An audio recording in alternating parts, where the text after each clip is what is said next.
최상목 대행 탄핵 카드가 헛스윙이라는 평가를 받는 건요. 한덕수 총리 선고가 전격적으로 잡힌 게 클 겁니다. 하지만 한덕수 총리가 돌아와도 민주당의 이 마은혁 임명 요구 계속 이어질 거라는 게 국민의힘의 생각입니다. 보시죠. 지금까지 민주당은 최상목 권한대행을 향해서 테러 협박과 탄핵 협박을 이어가고 있었습니다. 만약 한덕수 대행이 복귀한다면 민주당은 또다시 마은혁 재판관 후보자의 임명을 압박하면서 탄핵 인질극을 반복할 것입니다. 탄핵 중독이라는 집단 관계가 하루아침에 고쳐질 수가 없기 때문입니다. 30번째 탄핵. 결국 다시 마은혁입니다. 민주당이 왜 이렇게까지 마은혁 후보자 임명에 목을 매느냐. 이런 배경이 있다고 합니다. 같이 보시죠. 당 지도부는 지금도 8대0 대통령 탄핵은 8대0으로 인용될 거다 무조건 이렇게 얘기를 하죠. 그런데 그 속내를 좀 들여다봤습니다. 한 일간지에서 친명계 의원에게 이런 얘기를 들었답니다. 친명계 의원이 재판관들이 5.5 대 2.5로 나뉘고 있다더라. 공개적으로는 8대0 무조건 된다라고 하지만 지금 내부적으로는 5.5 대 2.5 이런 얘기가 나온다는 겁니다. 다음이요.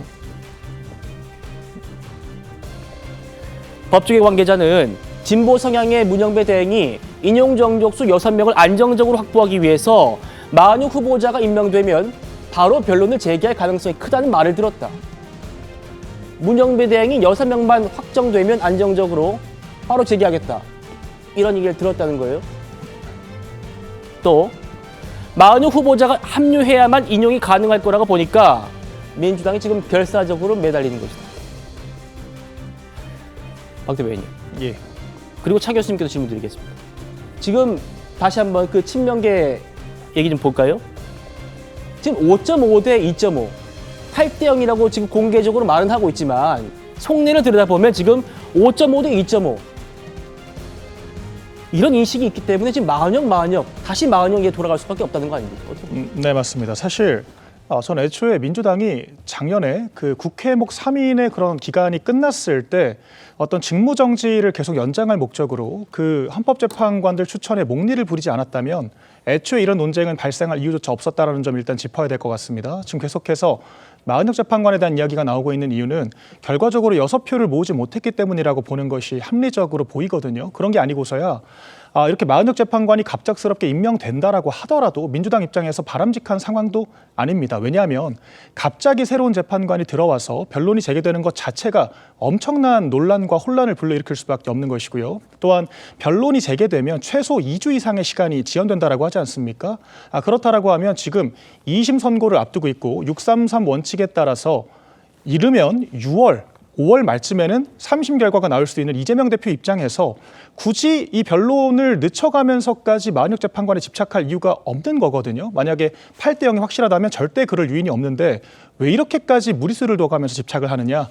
결론적으로 마은혁 재판관이 들어와야만 안정적으로 6표를 만들 수 있다라는 전 마지막 수를 들킨 거라고 생각을 하고요.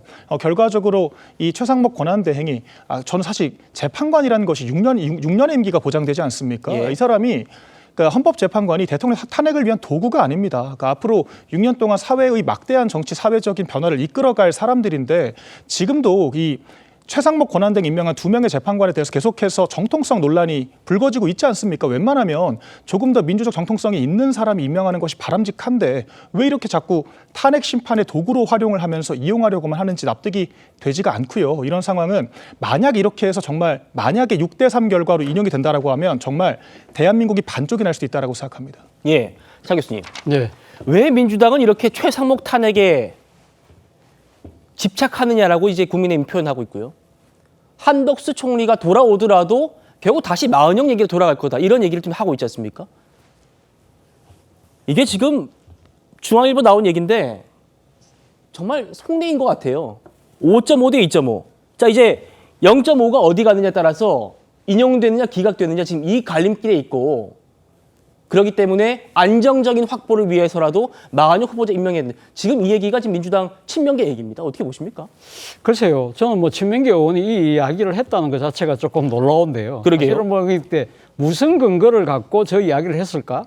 아무래도 뭐 민주당 내에서 지금 이렇게 탄핵 선고가 연기되는 부분에 대한 나름대로 그 불안감들이 나름대로 작용하고 있기 때문에 뭐 친명계 의원도 뭐 저런 이야기를 한 것이 아닐까 하는 생각이 듭니다만, 그러나 사실 지금 헌법재판소 내의 재판관들에서 논의하는 내용 자체를 정확하게 알 수 있는 사람 아무도 없잖아요. 무슨 근거로 이런 이야기를 했을까? 저는 그게 제일 먼저 그 생각이 드는 것이고, 네. 또 한편으로 국민의힘에서 또 이런 부분들을 상당히 또 바라고 있는 측면이 분명히 있다는 것이죠. 그렇기 때문에 국민의힘의 희망적 상황도 저는 상당히 작용하고 있다는 것이고, 그러나 사실 마은혁 재판관의 임명을 사실 민주당에서는 그러니까 지금 무조건 지금 강하게 밀어붙이고 있긴 합니다만, 마은혁 재판관이 지금 8인 체제가 아닌 9인 체제로서 윤 대통령에 대한 선고까지 하라는 그러한 입장은 또 아니라는 걸로 저는 알고 있어요. 예를 들면 만약에 9인 체제가 될 경우에는 변론이 재개가 될 가능성이 높잖아요.